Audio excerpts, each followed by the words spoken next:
جو بڑا مہربان اور نہایت ہی رحم کرنے والا ہے۔ تمام حضرات میرے پاس پڑھ لیجیے۔ اللہم صلی علی محمد وعلی آل محمد کما صلیت علی ابراہیم وعلی آل ابراہیم انک حمید مجید۔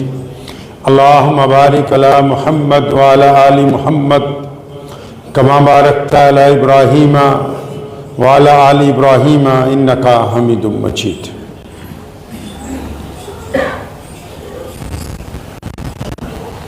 ہزار جدت ترازیوں کے مزاج بدلا کرے زمانہ، مگر یقین رہے گا عامر مزاج باطل وہی پرانا۔ ہزار جدت ترازیوں کے مزاج بدلا کرے زمانہ، مگر یقین رہے گا عامر مزاج باطل وہی پرانا۔ ہماری ذلت کی انتہا کیا، ہماری پستی کا کیا ٹھکانہ، گناہ تو پھر گناہ ٹھہرے عبادتیں بھی مجرمانہ۔ اور عروج سے بحر ور نہ ہوگی کبھی حیات منافقانہ، زباں پہ اسلام کا وظیفہ مگر خیالات کافرانہ۔ اللہ کے پیارے نبی حضرت محمد رسول اللہ صلی اللہ تعالی علیہ وسلم کی جو ذات گرامی ہیں،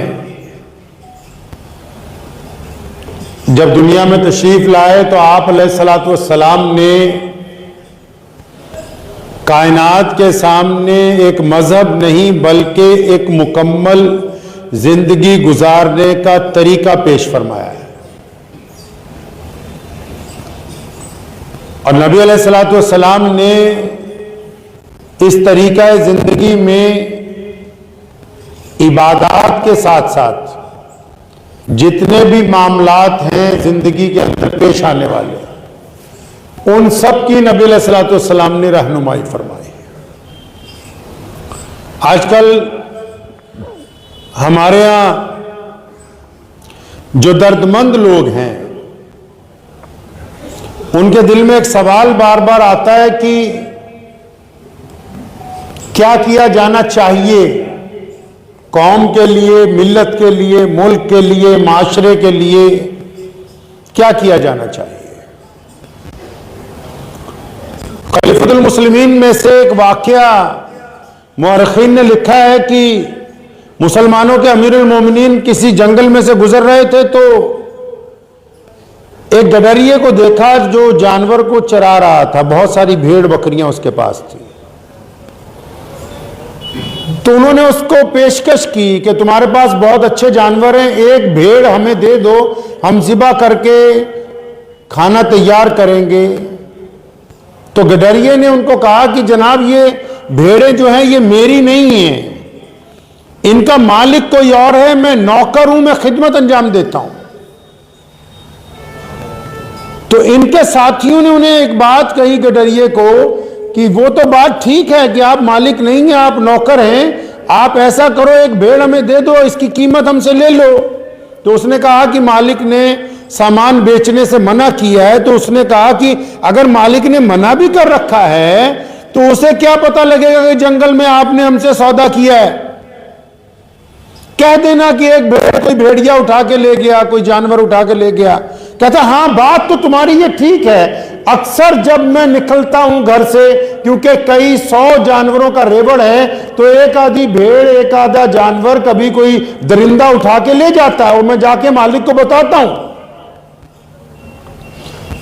تو انہوں نے کہا بس پھر معاملہ اچھا ہو گیا، تو ہمیں ایک بھیڑ بیچ دو، پیسے بھی مل جائیں گے، اور تم مالک کو بتا دینا کہ ایک بھیڑ تو آج شیر اٹھا کے لے گیا، چیتا اٹھا کے لے گیا، ایک درندہ اٹھا کے لے گیا۔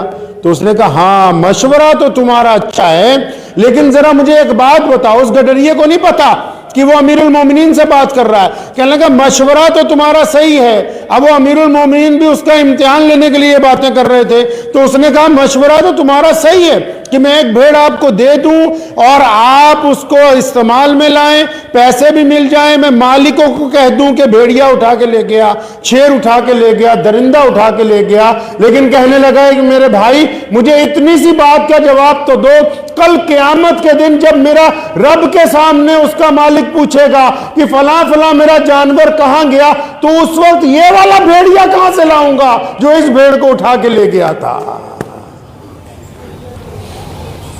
امیر المومنین خوش ہوئے, اپنے ساتھیوں کو کہا, فرمایا یہ دیکھو یہ وہ مزاج ہے جو میرے محمد الرسول اللہ صلی اللہ علیہ وسلم نے تبدیل کیا ہے.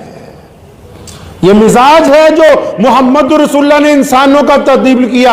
انسان پہلے بھی ایسے ہی تھے, انسان اب بھی ویسے ہی ہیں. فرق یہ ہے کہ جن لوگوں تک محمد رسول اللہ صلی اللہ علیہ وسلم کا پیغام پہنچا ہے ان کے مزاج میں عدل آیا ہے, ان کے مزاج میں انصاف آیا ہے, ان کے مزاج میں دیانتداری آئی ہے, ان کے مزاج میں پاکیزگی آئی ہے, ان کے مزاج میں شرافت آئی ہے. اگر پتہ یہ لگا کہ جن لوگوں کا مسلمان کلمہ پڑھنے کے بعد جن کا مزاج سنت کے مطابق ہے وہ اپنے آپ کو مسلمان سمجھ سکتے ہیں, وہ کہہ سکتے ہیں دنیا کے سامنے کہ ہم حضور صلی اللہ علیہ وسلم کے عاشق ہیں, جن کا مزاج سنت کے مطابق نہیں ہے وہ برائے نام مسلمان بنے ہوئے, رسول اللہ صلی اللہ علیہ وسلم کے مطابق نہیں بنے ہوئے. آپ کہتے ہیں کہ آپ کے پاس وسائل نہیں, آپ کہتے ہیں کہ آپ کی حکومت نہیں سنتی, آپ کہتے ہیں کہ آپ کسی مرتبے تک نہیں پہنچ رہے, تو کیا آپ کے مزاج میں وہ باتیں ہیں جو محمد رسول اللہ نے کہی؟ میرے پیارے پیغمبر علیہ السلام نے ہمیں حکم دیا ہے, قرآن نے بھی کہا, رسول اللہ نے بھی کہا کہ نماز 5 وقت میں پڑھنی ہے. لیکن حدیث شریف میں آتا ہے نماز کن پر فرض کی گئی؟ فرمایا جو ایمان والے ہوں گے, جو وفاداری کا عہد کریں گے, جو اپنے رب کے ساتھ وفاداری کا عہد کریں گے. ارے جو نماز پڑھنے کے لیے جو دین وفاداری کی بات کرتا ہو, اس دین کے لوگ سیاست میں کسی کے وفادار نہ بنتے ہو, تو ان کو بتاؤ کہ اگر انہوں نے نماز سے وفاداری نہیں سیکھی تو کچھ بھی نہیں سیکھا ہے. جو نماز ادائیگی سے پہلے اس انسان کو استنجے کے ذریعے, وضو کے ذریعے پاکی کی بات کرتی ہے کہ بندہ پاک ہونے کے بعد پہلے وفادار ہو, پھر اس کے بعد پاک ہو, اور جن کے خیالات نہ پاک ہو, جو میدان سیاست میں اپنی قوم کے لیے دوسری قوموں کے لیے پاکیزہ خیالات نہ رکھتے ہوں, وہ بھی 5 وقت کی نیت باندھ کے کہتے ہیں کہ ہم 5 وقت کے نمازی ہیں. جنہوں نے نماز سے پاکی نہیں سیکھی انہوں نے نماز سیکھی نہیں ہے. ابھی نماز نے مسلمانوں کو کہا کہ آؤ تمہیں رنگ ڈھنگ سکھا دے جینے کا.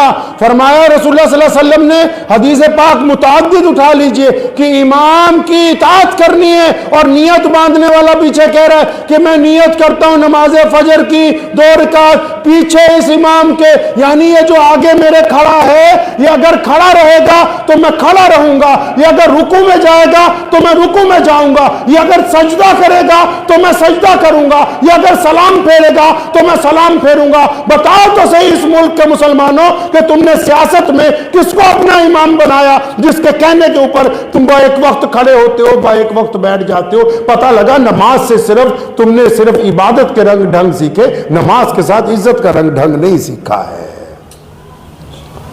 نماز نے یہ سکھایا کہ آپ گھر میں بھی پڑھ سکتے تھے. ام مکتوم رضی اللہ تعالیٰ نے کہا یا رسول اللہ صلی اللہ علیہ وسلم میں چاہتا ہوں نماز گھر میں پڑھ لوں, میری آنکھوں میں روشنی نہیں ہے, آتا ہوں ٹھوکر لگتی ہے گر جاتا ہوں. فرمایا نہیں, میرا رب چاہتا ہے کہ تم مسجد تک آؤ, میرا رب چاہتا ہے امیر غریب بڑے چھوٹے کالے گورے سارے رنگ اور نسل کے لوگ ایک جگہ مسجد میں آ کے نیت باندھیں گے, ایک جگہ کھڑے ہوں گے, ایک امام کی اقتدا کریں گے.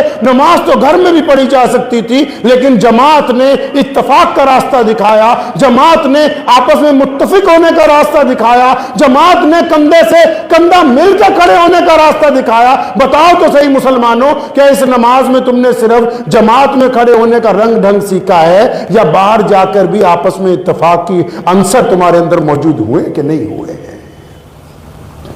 بار بار لوگ پوچھتے ہیں کہ حضرت کیا کرنا چاہیے اس دور میں. ارے جن کو محمد رسول اللہ جینے کا خوبصورت طریقہ بتا گئے ہوں, جن کو وہ بتا گئے ہو کہ ایماندار رہنا، جن کو وہ بتا گئے ہو کہ غیبتوں سے پاک رہنا، جن کو نبی علیہ السلام نے سکھا دیا ہو کہ ایک دوسرے کی ہمدردی کرنا، جن کو محمد رسول اللہ نے بتایا ہو کہ کندھے سے کندھا ملا کے کھڑے ہونا، جن کو نبی علیہ السلام نے ایک امام کی اقتداء سکھائی ہو، وہ دوسروں کو پوچھتے پھرتے ہم کو کرنا ہے تو کرنا کیا چاہیے جی؟ جس نماز میں قرآن پاک نے کہا ہو ارأیت الذی یکذب بالدین، کہ نمازیں خراب ہو گئیں، کیوں خراب ہو گئی میرے رب؟ فرمایا کلی نماز ہی پڑھتے ہیں، یتیم کے منہ میں تو لقمہ ڈالنے کے لیے تیار ہی نہیں ہوئے، یہ ابھی اکیلی نماز ہی پڑھتے ہیں، اصحاب صفہ کا چبوترا تو تعمیر کرتے ہی نہیں، صرف نماز ہی پڑھتے ہیں، تعلیم کی بات نہیں کرتے، صرف نماز ہی پڑھتے ہیں، یتیموں مسکینوں بیواؤں کی خبرگیری کی بات نہیں کرتے، صرف نماز ہی پڑھتے ہیں، مظلوم کو اپنی چھاتی سے لگانے کی بات ہی نہیں کرتے۔ تو اس کا مطلب انہوں نے ابھی نماز کے وہ رنگ ڈنگ سیکھے ہی نہیں جس میں عزت کی زندگی جو ہے پوشیدہ رکھی گئی ہے۔ مزاج درست کرنا ہوگا۔ یہ بات ٹھیک ہے کہ ہمارے پاس اکثریت کے جو بڑے لیڈران ہیں اور جو ملت فروش قائد ہیں، یہ درست ہے کہ ان کے دل میں ہمدردی نہیں ہے مسلمانوں کی، لیکن مسلمانوں کو بھی اپنا مزاج درست کرنا ہوگا۔ آپ کے مزاج کی خرابی نے آپ سے اتفاق کو دور کر دیا۔ آپ کیا سمجھے کہ نا اتفاقی کوئی چھوٹی سی چیز ہے؟ قرآن پاک نے راز بیان کیا، فرمایا اللہ کی رسی کو مضبوطی سے پکڑ لو۔ اللہ نے راز بیان کیا، فرمایا میری رسی کو مضبوطی سے پکڑو، یعنی میرے راستے پہ مضبوطی سے چلنا۔ لیکن آگے فرمایا وَلَا تَفَرَّقُوا، آپس میں نا اتفاقی مت کر رہا ورنہ تمہاری ہوا نہیں ٹکنے والی ہے۔ اللہ کریم نے راز بیان کیے، جن کے پاس خزانہ ہو راز کا، جو دوسروں کو جوڑ سکتے ہوں، جو غیر مسلموں کے دل میں محبت پیدا کر سکتے ہوں، جو یتیموں اور مسکینوں کے زخموں پر ملہم لگا سکتے ہو، وہ پوچھتے پھرتے ہیں۔ ایک صاحب میرے پاس رات کو تشریف لائے عشاء کی نماز کے بعد، انہوں نے ایک لمبی لسٹ دی کہ اتنے مولوی ہیں بڑے بڑے، یہ ایک اسٹیج پہ آ جائیں تو ہمارا کام بن جائے گا۔ ارے جن کو حب جا کی پڑی ہو، جو دین کی بات بعد میں کرتے ہو، اپنی جماعتوں کی بات پہلے کرتے ہو، وہ کس طرح ایک منصب پہ اکٹھے ہو جائیں گے آ کے؟ آپ بتائیں کہ زمینی سطح پر، مسلمانوں آپ بتاؤ کہ زمینی سطح پر آپ نے دین کے لیے کیا کیا ہے؟ کیا آپ میں برادری واد کے مرض پایا جاتا ہے؟ کیا آپ ایک دوسرے کو یا غیر مسلموں کو ذاتی معاملات میں برداشت کر رہے ہیں؟ آپ تو بتائیں، کام تو بنیاد سے شروع ہوگا۔ بنیاد کی اینٹ تو کوئی بننے کے لیے تیار ہی نہیں ہے۔ ہر ایک کہتا ہے کہ میں وہ کلس ہوں جو مینار کے اوپر لگا دیا جائے، جو دور سے نظر آنا چاہیے کہ فلاں ترم خان نظر آ رہے ہیں۔ بنیاد کی اینٹ تو بننے کے لیے کوئی تیار ہی نہیں ہے۔ بنیاد کی اینٹوں میں عاجزی ہے، انکساری ہے، ان میں للہیت ہے، ان میں نام و نمود نہیں ہے۔ امام غزالی رحمت اللہ علیہ نے ان کو خواب میں پوچھا نا ایک بزرگ نے، غزالی مغفرت کیسے ہوئی؟ اتنی حدیثیں لکھی، اتنی تفسیر لکھی۔ فرمایا بس وہ جو ایک قلم اٹھایا تھا اور اس قلم پر لکھنے سے پہلے مکھی آ کے بیٹھ گئی، اس نے وہ سیاہی کا پانی پیا گرمی کی وجہ سے، میں نے وہ مکھی نہیں اڑائی تو میرے رب نے پوچھا تھا مرنے کے بعد، غزالی وہ مکھی تیری تعریف نہیں کر سکتی تھی، وہ مکھی تو لوگوں کو جا کے بتا نہیں سکتی تھی کہ اس بندے نے میرے ساتھ بھلا کیا ہے، تو نے کیوں اس کے ساتھ بھلا کیا؟ فرمایا میں نے اپنے رب سے کہا کہ اللہ آپ کی مخلوق تھی، میں نے آپ کی ذات کے لیے کیا۔ تو اللہ فرماتے کہ اچھا جو بندہ میری ذات کے لیے کچھ کرتا ہو تو کیوں نہ میں پھر اپنے اس بندے کو بخش دوں۔ ہر ایک کو فکر ہے۔ آپ چھوٹی چھوٹی مسجدوں کے پردھانوں کو، چھوٹے چھوٹے کلف لگائے ہوئے کرتے پجامے والوں کو پوچھو، آپ گفتگو اگر ان سے شروع کریں گے، گفتگو اگر آپ شروع کریں گے، سنو مسلمانوں، صرف بڑوں کی بات نہیں، انہوں نے تو جو کرنا تھا کر گزرے۔ آپ سنو، آپ کے پاس ایسے لوگ ہیں جو مخلص ہیں، آپ کے پاس ایسے لوگ ہیں، آپ کے محلے کے جو امام ہیں، محلے میں جو نوجوان پڑھے لکھے ہیں، محلے میں جو دیانتدار لوگ ہیں، لیکن آپ ان کی بات نہیں سنیں گے، آپ ان کی بات سنیں گے جو آپ کو کچھ کرنے کے لیے تیار نہیں ہے۔ اور ہر ایک اینٹ کو، میں نے گزشتہ جمعے بھی آپ سے عرض کی تھی، ہمیں یہی غلط فہمی ہے کہ دین ہم سے چل رہا ہے۔ الا تنفروا يعذبكم عذابا الیما ويستبدل قوما غیرکم. اللہ فرماتے ہیں نہیں سیدھے راستے پہ آؤ گے تمہاری جگہ کسی اور قوم کو ہاتھ میں اسلام کا پرچم پکڑا دیں گے.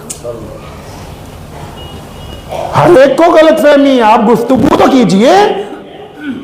آپ یہ کیوں کہتے ہیں آپ حکومت, مجھے کسی صاحب نے کہا کہ آپ بار بار کہتے ہیں حکومت کا قصور. ارے بھائی, جن کے پاس خود وسائل موجود ہوں, جو بذات خود اپنے ممبر پارلیمنٹ میں پہنچا سکتے ہیں, جو ایم ایل اے جتا سکتے ہیں, وہ کہتے ہیں کہ حکومت نے کچھ نہیں کیا. بھائی آپ نے خود اپنی قوم کے لیے کیا کیا ہے؟ اپنے گریبان میں پہلے جھانکے نا. پہلے اپنا قصور دیکھا جائے گا, پہلے اپنی کمی دیکھی جائے گی. ڈاکٹر تو دوائی دے سکتا ہے, پرہیز تو آپ نے کرنا ہے نا جی. چھوٹے چھوٹے جو لوگ ہیں ان کو غلط فہمی. آپ گفتگو شروع کیجئے, ادھر قرآن پاک پڑھیے, لوگوں سے گفتگو کیجئے. او جی میں مسجد کا صدر ہوں, میں نے اتنا کام کر دیا, میں نے یہ بنا دیا جی, میں نے وہ کر دیا. جو اللہ کو بات پسند نہیں, شیطان کو جب اللہ نے فرمایا کہ میں نے سیدنا آدم علیہ السلام کو بنایا, چل سجدہ کر, تو شیطان نے لفظ میں کا استعمال کیا. آپ قرآن پاک کو پڑھیے. اس نے کہا میں ان سے بہتر ہوں. اللہ تعالیٰ کو لفظ میں سے نفرت ہو گئی. تکبر کرنا اچھی بات ہے, تکبر اللہ کی صفت ہے, لیکن یہ لوگوں کے لیے نہیں ہے, صرف اللہ کے لیے. اللہ کا نام ہے یہ. اللہ نے اپنا نام بیان کیا کہ میں تکبر کرنے والا ہوں. وہ تو صرف اللہ ہی ہے. اب جس قوم کو خود ہی تکبر ہو گیا ہو کہ جی میں تو فلاں خان صاحب ہوں, میں انصاری صاحب ہوں, میں قریشی صاحب ہوں, میں شیخ صاحب ہوں, میں ڈار صاحب ہوں, میں سلمانی صاحب ہوں, پتہ نہیں کتنے صاحب ہو. بھائی تم سب کچھ ہو, یہ تو بتاؤ کہ مسلمان صاحب بھی ہو کہ نہیں ہو. زمینی سطح سے شروع ہوئیے. لوگوں کو کوسیے مت, سیاستدانوں کو مت کوسیے اب جا کے کہ آپ نے ہمارے لیے کچھ نہیں کیا. آپ کے پاس جو بہترین لوگ موجود ہیں, صالح قیادت, اچھی قیادت لے کے آئیے. آپ اس قیادت کو دیکھ رہے ہیں جو صرف ٹی وی پر اور واٹس ایپ پر آ رہی ہے, اور جو آپ کے محلے کی مسجد میں قیادت موجود ہے, آپ کے گھر میں قیادت موجود ہے, آپ کے محلے میں قیادت موجود ہے, جو صالح بھی ہیں, نیک بھی ہیں, ہمدرد بھی ہیں. آپ ان کی پیروی کرنے کے لیے تیار نہیں ہیں. اور دل کو تھوڑا بڑا کیجیے. آپ کو نماز میں چاہے 10 لاکھ لوگ بھی اگر ایک جگہ اکٹھے ہو جائیں, 10 لاکھ لوگ بھی, 50 لاکھ ہو جائیں, حج کی نماز میں ہوتے ہیں, پھر بھی آگے مصلی پر اگر کھڑا ہوگا تو صرف ایک بندہ, ایک امام کھڑا ہوگا. کسی کی جرت نہیں ہے وہ کہے جی 50 لاکھ آدمی ہے تو ہم اپنے 1 لاکھ آدمی کا ایک امام کھڑا کریں گے. نماز نے سکھایا نہیں آپ کو کہ اطاعت میں رہیے, فرما برداری میں رہیے. آپ بتائیں تو صحیح کہ کیا آپ کی مسجد میں, آپ کے حلقے میں سیاسی طور پر بھی آپ اطاعت میں ہیں, آپ فرما برداری میں ہیں؟ 1947 کے بعد اب تک بس ایک مولوی پیدا ہوا ہے, مولانا سجاد نعمانی صاحب مدث اللہ ان کی عمر کو دراز فرمائے, جس نے سیاسی طور پر کوشش تو کی. ہمارے اکابرین جو ہے شیخ الاسلام سیدنا حسین احمد مدنی صاحب رحمۃ اللہ علیہ, رئیس الارار مولانا حبیب الرحمان لدھیانوی رحمۃ اللہ علیہ, امیر الہند مولانا ابوالکلام آزاد رحمۃ اللہ علیہ, حضرت مولانا حفظ الرحمان سہواروی رحمۃ اللہ علیہ, مفتی اعظم ہند مفتی کفایت اللہ دہلوی رحمۃ اللہ علیہ, امیر شریعت سید عطا اللہ شاہ بخاری, یہ سب کے سب مولوی بھی تھے, سیاستدان بھی تھے.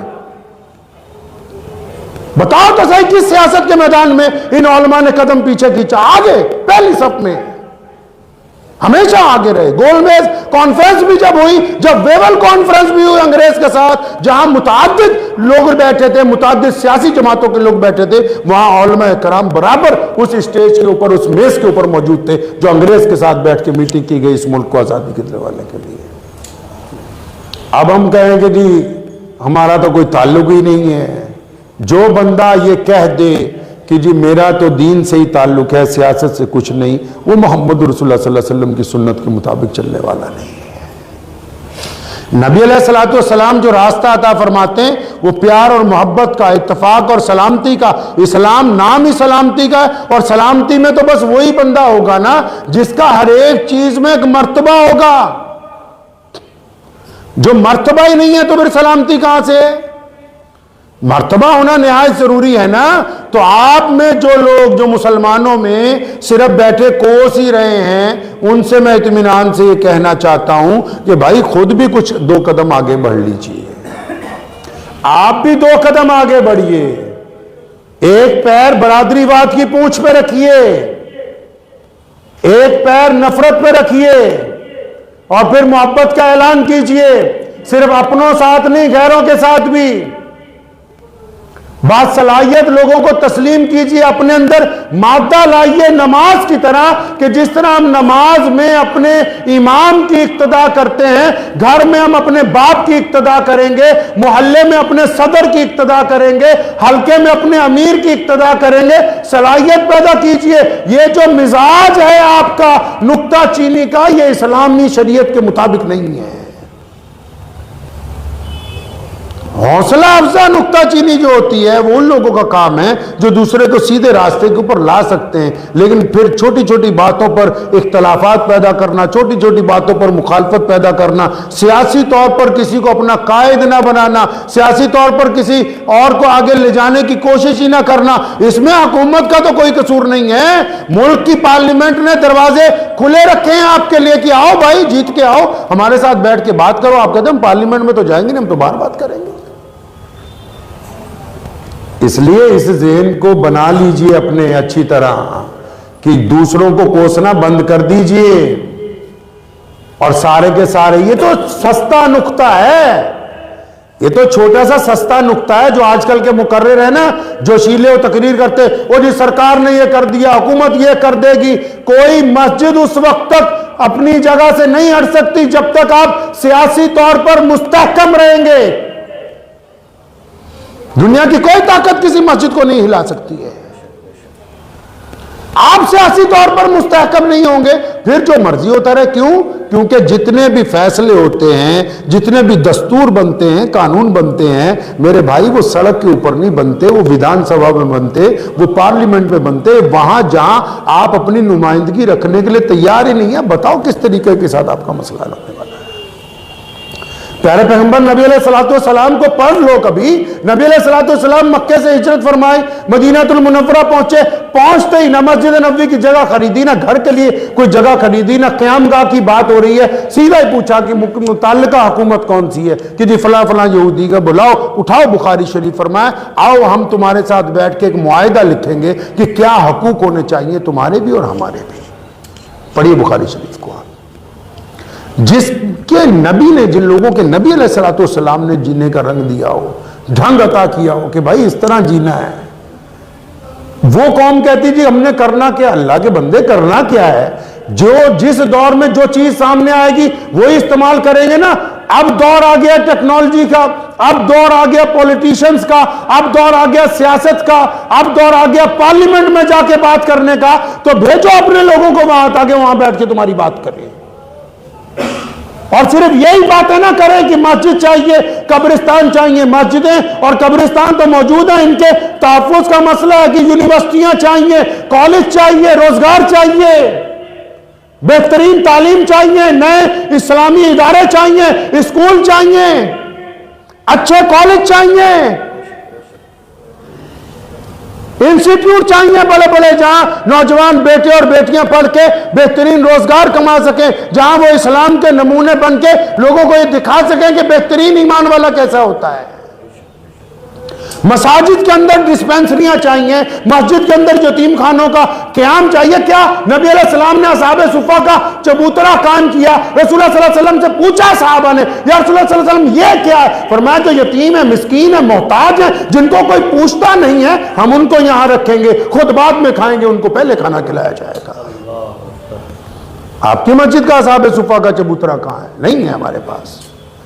جن کو مکمل نظام پیارے محمد رسول اللہ صلی اللہ علیہ وسلم نے دے دیا ہو, وہ بار بار پوچھتے ہیں ایک دوسرے سے بھئی کرنا کیا ہے.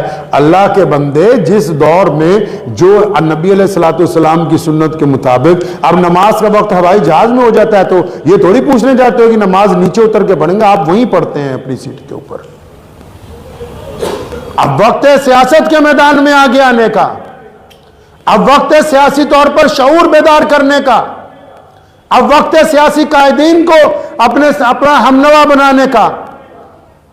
اب وہ جو کام اگر کوئی ایسا بزرگ کر رہا ہے تو پھر اگر کسی کے پیٹ میں درد ہو رہا ہے تو میں یہ سمجھ رہا ہوں کہ پیٹ میں جن کے درد ہو رہا ہے تو اس کا مطلب پیٹ میں کچھ خرابی ہے، اس درد کو درست کرنا چاہیے، کیونکہ مخلص وہی ہے جو آپ کو عزت کا راستہ دکھا رہا ہو، مخلص بندہ وہی ہے۔ ہمارے جتنے اکابرین گزرے ہیں، مولانا حفظ الرحمان سہواروی رحمۃ اللہ علیہ بہت بڑے بزرگ گزرے ہیں، بجنور کے ساتھ ان کا تعلق تھا، جتنی بار بھی گفتگو کی ہے ٹھوک بجا کے پارلیمنٹ میں کی ہے، اور راجیہ سبھا سے نہیں گئے، جب بھی پارلیمنٹ میں پہنچے ہیں جیت کر پہنچے ہیں، ڈنکے کی چوٹ کے اوپر پہنچے ہیں۔ جو راستہ محمد رسول اللہ صلی اللہ علیہ وسلم کی امت کو دکھانا چاہیے، آپ جس بھی ملک میں رہتے ہیں، اس ملک میں ہم لوگ پیدا ہوئے ہیں، ہمارے آبا و اجداد کی دھرتی ہے، اس ملک کے لیے ہم نے بہترین قربانیاں دی ہیں، اور آج کل لیڈروں نے کیا کام پکڑ لیا، وہ جی فلاں آ رہا ہے تمہیں یہ کر دے گا، فلاں آ رہا ہے وقف ختم کر دے گا۔ کون ہے ایسا جو مسلمانوں کی مساجد اور وقف کو ختم کر سکے؟ مسلمانوں کو ڈرا کے کچھ سیاست کرنے کی کوشش نہ کرو، ان کو یہ بتاؤ کہ بہترین زندگی اس ملک کے ہندوؤں، سکھوں، عیسائیوں، دلتوں کے ساتھ مل کے بہترین زندگی کیسے گزاریں گے، ملک کی خدمت کیسے کر سکیں گے، یہ بتاؤ ان کو راستہ۔ ڈرانے کی کوشش نہ کرو، وہ دور چلے گئے کہ آپ ڈراتے رہے اور ڈرا کے اپنا مسئلہ سیدھا کرتے رہے، وہ وقت نہیں ہے اب۔ اور میں ممبر پہ بیٹھا ہوں، اللہ رب العزت کی قسم کھا کے کہہ سکتا ہوں کہ جب بھی گفتگو ملت اسلامیہ سے علماء لدھیانہ نے کی ہے، اس میں مفاد اپنے دین کا، قوم کا اور ملک کا ہوتا ہے، کبھی کسی خاص شخصیت پر انگلی نہیں اٹھائی۔ لیکن گزشتہ جمعے کے بیان کے بعد جہاں لاکھوں مسلمانوں نے کہا کہ ہاں کچھ تبدیلی ہونی چاہیے، وہاں گنتی کے 4 لوگوں نے پیغام مجھے بھیجا کہ جو عزت تمہیں دی ہے وہ ہم چھین لیں گے۔ میں کہا یہ پہلی بار پتہ لگا، قرآن نے تو کہا کہ عزت دینے والی اللہ کی ذات ہے، وہ جسے چاہے گا عزت دے گا، جسے چاہے گا عزت واپس لے گا۔ تو راحت اندوری نے کہا، ایک مسلمان نے پھر مجھے خود ہی لکھ کے بھیجا، کہنے لگا راحت اندوری نے ایمرجنسی میں، جب ملک میں اندرا گاندھی نے ایمرجنسی لگا دی تو اس نے شعر لکھ دیا تھا کہ سرکار چور ہے، تو اس کو پکڑ کے لے گئے پولیس والے، تو اس نے کہا جناب میں نے یہ تھوڑی لکھا کہ ان کی سرکار چور ہے، تو اس نے کہا نہیں تو ہمیں بیوقوف سمجھتا ہے کہ ہمیں پتہ نہیں کہ تو کن کو کہہ رہا ہے۔ ہم نے پورے ملک کے ان سیاستدانوں کو، پورے ملک کے ان ملت فروشوں کو کہا جو دکھ درد میں آپ کے ساتھ نہیں کھڑے ہوتے، کسی ایک آدمی کو نہیں کہا۔ اب کچھ لوگ یہ سمجھتے ہیں انہوں نے مسلمانوں کو پیٹنٹ کروا لیا اپنے نام کہ مسلمان ان کے باپ کی جاگیر ہیں اور جیسا چاہیں گے ان کی خرید و فروخت کرتے رہیں گے، تو انہیں یہ غلط فہمی اپنے ذہن سے نکال دینی چاہیے۔ اس بات کو ذہن نشین کر لیں، پوری قوم اس بات کو سمجھ لیجئے۔ میں زمینی سطح پہ، ابھی میرا دورہ ہوا تھا، اتر پردیش بھی جانا ہوا ایک شادی میں، زمینی سطح پہ آپ ٹی وی کو کم دیکھیے، واٹس ایپ پہ کم جائیے، ہم نے زمینی سطح پہ اس بات کو نوٹ کیا، جس طرح سوشل میڈیا دکھاتا ہے کہ مسلمانوں میں اور غیروں میں نفرت ہے، زمینی سطح پر وہ نفرت موجود نہیں ہے، زمین پر وہ نفرت موجود نہیں ہے۔ 100 میں سے 2-4 ہوں گے، لیکن اکثریت آپ بازار میں جائیں، مسلمان بھائی، ہندو بھائی، سکھ بھائی، عیسائی بھائی، دلت بھائی، وہ ایک ہی دکان پر خرید رہے ہیں، ایک ہی دکان پر سامان بیچ رہے ہیں، ایک ہی جگہ کاروبار کر رہے ہیں۔ یہ سیاستدان کہہ رہے ہیں اپنی اپنی قوم کو، کوئی ہمیں ڈرا کے چاہتا ہے ہمارا لیڈر بن جائے، کوئی انہیں ڈرا کے چاہتا ہے ان کا لیڈر بن جائے۔ تو ذہن نشین کر لیجئے اس بات کو کہ زمینی سطح پہ آپ نے کیا کرنا ہے نبی علیہ الصلوۃ والسلام کی سنت کے مطابق۔ پیارے نبی علیہ الصلوۃ والسلام کی جو سنت ہے، جس طرح نماز کی ادائیگی اسلام نے سکھائی، جس طرح للہیت اسلام نے سکھائی، جو دیانتداری، ایمانداری اسلام نے سکھائی ہے، زمینی سطح پہ مسلمانوں وہ کام کیجئے، خدا کے واسطے نکتہ چینی ایک دوسرے پہ کرنے چھوڑ دیں۔ ایگزامپل سیٹ اپ کیجئے۔ صاحب جو رات میرے پاس آئے تھے ان کو میں نے یہی کہا، میں کہا آپ کے دل میں تو بہت درد ہے اسلام کا، کہنے لگا جی بہت درد ہے۔ میں کہا یہ بتاؤ کیا آپ نے بھی شادی بنا دہیز کے کی ہے؟ کیا آپ نے بھی اپنی مسجد میں کوئی دواخانہ کھولا ہے جہاں غریبوں کو مفت دوائی ملتی ہے؟ کیا آپ کی مسجد میں بھی کمپیوٹر سینٹر موجود ہے جہاں بچے فری میں کمپیوٹر سیکھ سکیں؟ کیا آپ کے پاس بھی کوئی ایسی چھوٹی این جی او ہے جو محلے میں بیواؤں کو یتیموں کو چپ چاپ مہینے میں راشن دے دے، جو یہ نہ دیکھے کہ جس کی مدد کر رہے ہیں وہ مسلمان ہے، ہندو ہے، سکھ ہے، عیسائی ہے، دلت ہے، کون ہے؟ آپ اپنی ذاتی سطح پر کیا ایگزامپل سیٹ اپ کر رہے ہیں؟ کریں گے انشاءاللہ تعالی تو دوسروں پر نکتہ چینی کو چھوڑیے، ذاتی اپنی ایگزامپل، اپنا معیار، اپنا نمونہ پیش کیجئے، آپ کو دیکھ کے لوگ کہنے لگے، آپ کی مسجد کو، آپ کے کردار کو دیکھ کے لوگ کہنے لگے کہ وہ دیکھو فلاں شہر کے فلاں علاقے کے لوگ، سکھوں کو کہتے نہیں لوگ کہ دیکھو کتنی بہترین انداز میں کھانا کھلا رہے ہیں، لوگوں کی خدمت کر رہے ہیں۔ تو آپ جن کو محمد رسول اللہ صلی اللہ علیہ وسلم نے یہ باتیں 1450 سال پہلے سکھا دی ہوں، ان کو بھی ضرورت ہے کہ وہ اس ملک میں اسی طرح کا ایک نظام اپنے مسجدوں میں، مدرسوں میں قائم کریں، جس سے ہم لوگوں کا سیاسی شعور بھی بیدار کر سکیں اور اخلاقی شعور بھی بیدار کر سکیں۔ دعا بھی کیجئے اللہ تعالیٰ مجھے بھی آپ سب کو بھی ان باتوں پہ عمل کی توفیق عطا فرمائے۔ وآخر دعوانا الحمدللہ۔